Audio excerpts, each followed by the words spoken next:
Neha Manpuria, who's the senior analyst of Pharma and Healthcare at BofA, joins in now. Neha, always a pleasure to chat with you on NDTV Profit. My first question, do you think that the pharma sector, again, after many years, is at an inflection point where it's not the generics, but the innovation, R&D and new molecules which are really driving the momentum, and all the big players are really gearing up for that particular competition? Neha.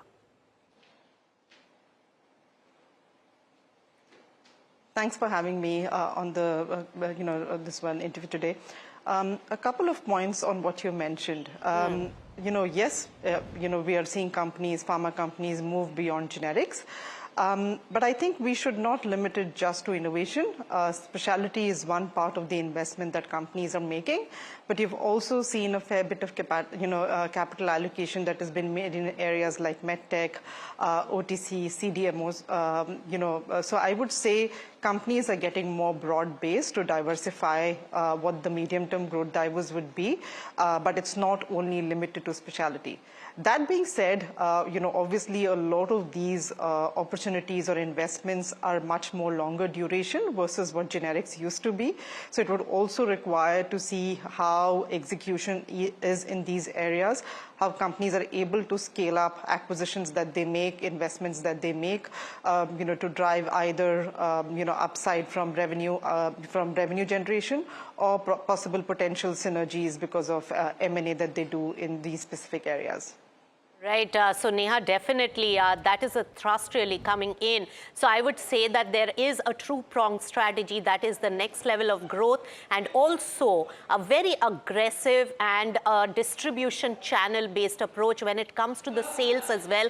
Some of the private equities have really got that going with JB Chemicals, and also Chris Capital also invested in Novartis. These are the plays of pushing down the sales aggressively. What's your view on that?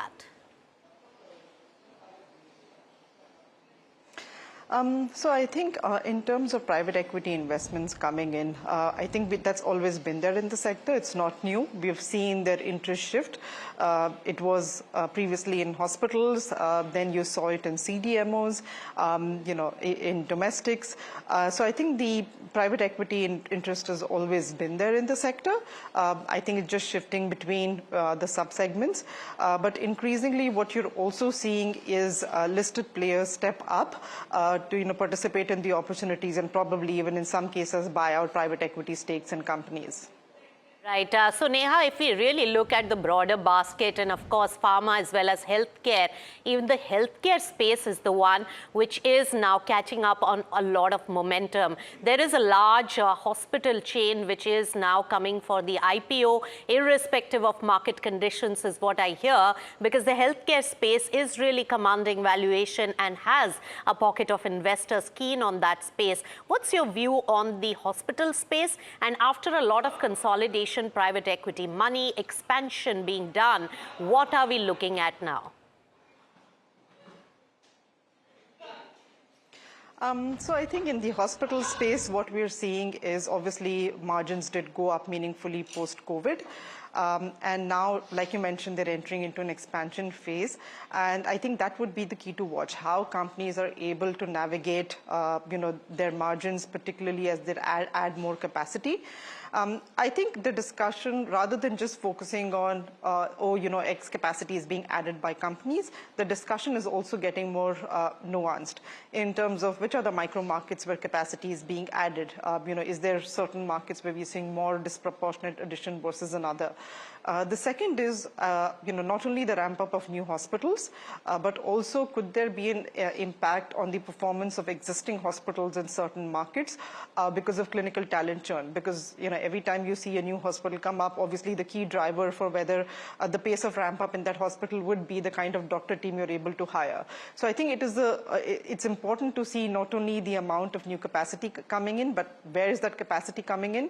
And in the markets where you're seeing capacity addition, competition? Are the incumbents facing pressure because of clinical talent or doctor churn? I think that's the way I think about it. Companies that will be able to, manage this transition, I think there is a differentiation being made by companies in terms of brownfield versus, greenfield expansion.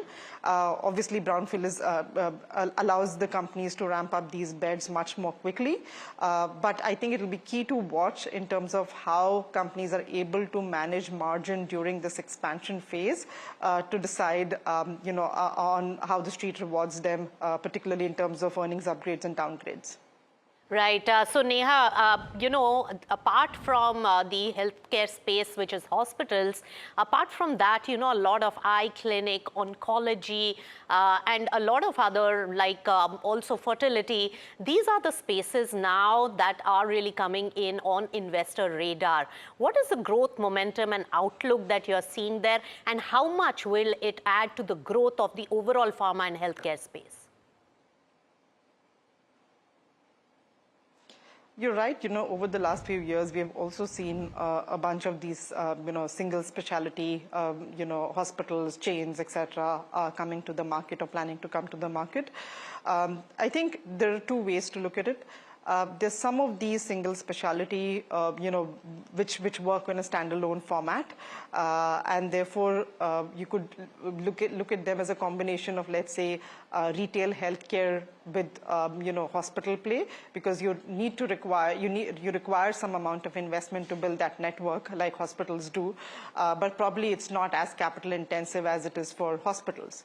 And there's a segment like oncology, mother and child being the other one, where you also have sizable investments being made by your multi-speciality chains to sort of boost their presence in those areas. So I think there it's a little bit difficult. The areas, there's a little bit of a thin line between whether single specialty will work, or will you see more competition not only from other chains but also from multi-speciality chains which have a stronger brand name in some markets. So I think there's a need to make that distinction rather than painting the entire single specialty with the same brush. Neha Manpuria, always a pleasure chatting with you. Lots of key takeaways when it comes to the pharma and healthcare space. Thank you so much.